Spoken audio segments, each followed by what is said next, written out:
Наглое убийство во Львове. Погиб политик, занимавший один из самых высоких постов в Украине. Черный месяц в истории российской нефтяной отрасли. Горят очередные НПЗ. Россия снова бьет сотнями дронов и ракет. Под ударом 14 областей Украины. Еще одна европейская страна купит патриоты для Киева. Число установок и сумма контракта рекордные. Кремль готовится к новой мобилизации. Принято еще одно важное решение. В Белом доме потеряли терпение. США готовят свержение известного диктатора. И многое другое. Самые важные и срочные новости. Эксклюзивные подробности. Вы смотрите информационный выпуск «Нехта». Оперативно о событиях в Украине, России, Беларуси и мире. Раньше и понятнее других. Все, что нужно знать сегодня. А начинаем со срочной и трагической новости. В Украине убит Андрей Парубий. Бывший спикер Верховной Рады был застрелен во Львове в субботу утром. Неизвестный, замаскировавшийся курьером, выпустил в жертву 8 пуль. После этого киллер положил пистолет в сумку и уехал на электровелосипеде. Парубий умер до приезда медиков. Полиция устанавливает личность стрелка и его местонахождение. Политик возглавлял украинский парламент в 2016-2019 годах. Путін кинув виклик не тільки Україні, а він кинув виклик всьому вільному світу. С ноября 2013-го был комендантом Евромайдана и главой палаточного городка, а также руководителем отрядов самообороны Майдана.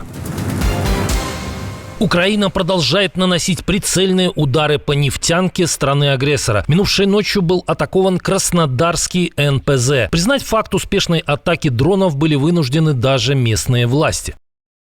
Из-за падения обломков беспилотников на территории Краснодарского НПЗ повреждена одна из технологических установок. Произошел пожар на площади около 300 квадратных метров. По предварительной информации, пострадавших нет.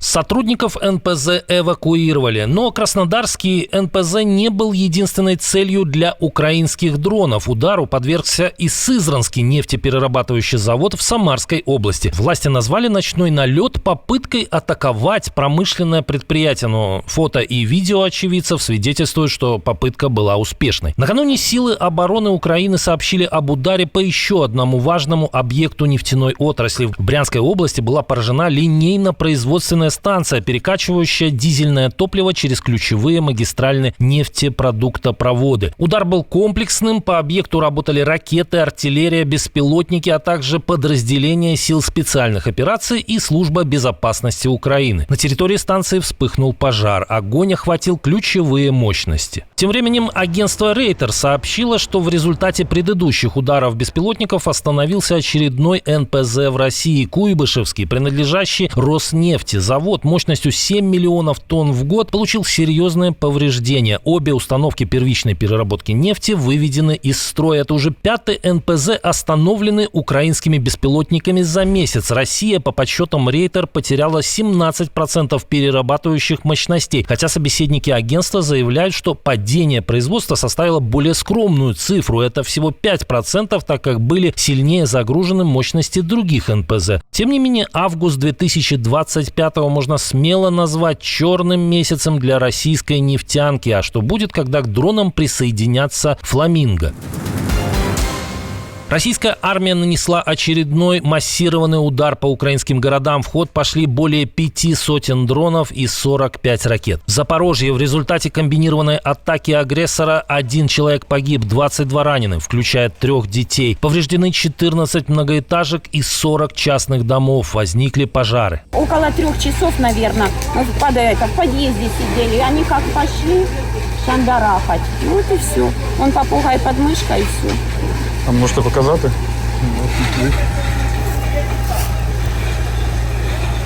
Вот. Жителям столицы пришлось снова провести ночь в метро и иных укрытиях. В Киевской области повреждена железная дорога. Движение поездов задерживалось минимум на 2 часа. Силы ПВО Украины в очередной раз показали свою эффективность, сбив 548 целей из 582. Воздушный щит над Украиной станет крепче. Кроме невнятных заявлений по отношению к России, из-за океана приходят и новости о конкретных делах. Вашингтон официально дал зеленый свет на закупку Дании 6 комплексов Patriot для Украины. Стоимость контракта оценивается в $8,5 миллиардов. Пакет включает 6 пусковых установок, радиолокационные станции, системы наведения и ракеты. Об этом сообщило американское агентство по сотрудничеству в области оборонной безопасности. Это подразделение Пентагона, занимающееся военным сотрудничеством и продажей вооружений иностранным государствам. Немного раньше США одобрили поставку 3350 ракет ЭРАМ на общую сумму $825 миллионов. А в это время Норвегия и Германия готовят свою поддержку. Около $685 миллионов на ПВО, включая 2 системы Patriot.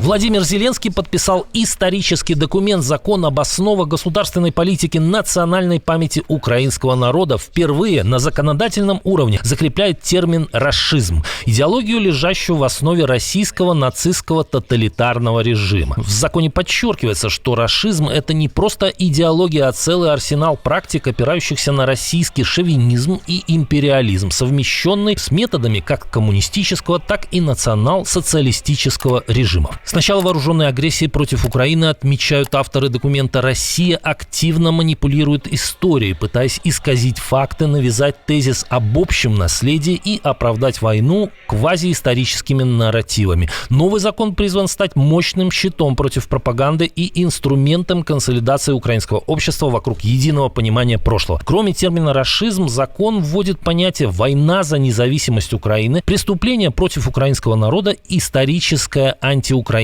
пропаганда». Каждые 5 лет Кабинет министров вместе с Украинским институтом национальной памяти будет утверждать государственную стратегию восстановления и сохранения национальной памяти, а также план мероприятий по ее реализации.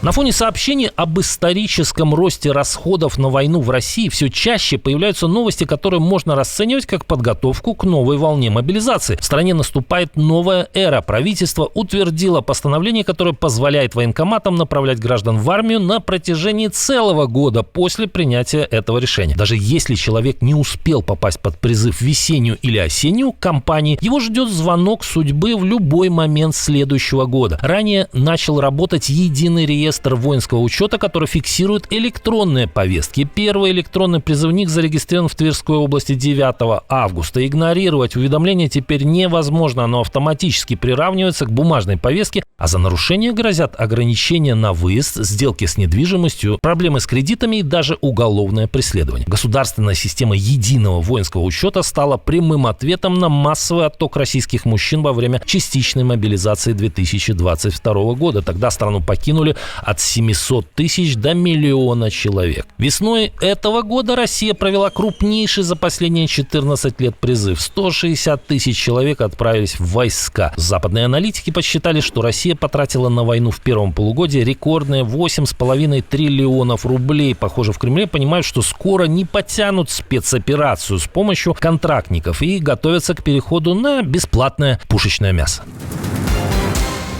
Президент США, похоже, готовит операцию, которая может изменить карту Южной Америки. Как сообщает Axios, со ссылкой на источники в администрации Белого дома, Вашингтон может готовить свержение Николаса Мадуро, которого США давно обвиняют в сотрудничестве с наркокартелями региона. Ранее Соединенные Штаты направили 7 военных кораблей с 4,5 тысячами солдат на борту, включая 3 эсминца с управляемыми ракетами и как минимум 1 подлодку. В составе группы более 2000 морских пехотинцев, что явно выходит за рамки обычных антинаркотических операций. Советники Трампа не исключают, операция может выйти за пределы борьбы с наркотрафиком. Прямое вторжение пока маловероятно, но американские силы начнут активно перехватывать суда, подозреваемые в перевозке наркотиков у венесуэльских берегов. Обсуждаются и авиаудары, потенциальные цели, плантации коки, базы наркокартелей и недавно построенный российский завод боеприпасов. Некоторые советники допускают, что Мадуро может стать целью дрона. Сам венесуэльский диктатор демонстрирует готовность к конфронтации. Сегодня мы сильнее, чем вчера. Сегодня мы более готовы защищать мир, суверенитет и территориальную целостность, чем вчера. Гораздо больше. По местному телевидению показали участие президента в учениях спецназа. Закончилась демонстрация главным упражнением. Все стали на колени вокруг вождя.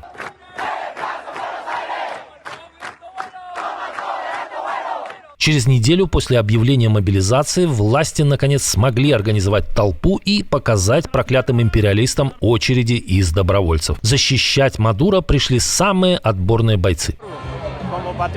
Мы идем в армию, чтобы защищать свою территорию и свою честь как патриоты. Наша родина – это родина Симона Боливара, и мы готовы умереть за нее. Ни один янки не может прийти сюда, чтобы помыкать нами и командовать нами. Мы свободны. Правда, у некоторых не хватает не только зубов, но и слов, чтобы высказать свою волю к победе. Я защищаю свою родину, я защищаю свою родину, и я ополченец, и я защищаю свою родину. А те, кто там, в Соединенных Штатах, приезжают сюда, чтобы создавать проблемы, я этого не допускаю. Вашингтон ранее объявил награду в $50 миллионов за помощь в поимке Мадуро. По информации Axios, Белый дом рассчитывает, что либо сам диктатор уйдет с поста, либо его устранят союзники внутри режима ради награды или ради возобновления сотрудничества с США. Операцию сравнивают с 1989 годом, когда Соединенные Штаты свергли диктатора Панамы Мануэля Нориегу, который сотрудничал с наркокартелями. Отдельное спасибо за то, что досмотрели до конца. Спасибо за ваше доверие. Жду развернутых комментариев, лайков и репостов. Это важно для того, чтобы нас становилось больше. На этом пока все. Доброго вам вечера, до новых встреч и хороших вам новостей.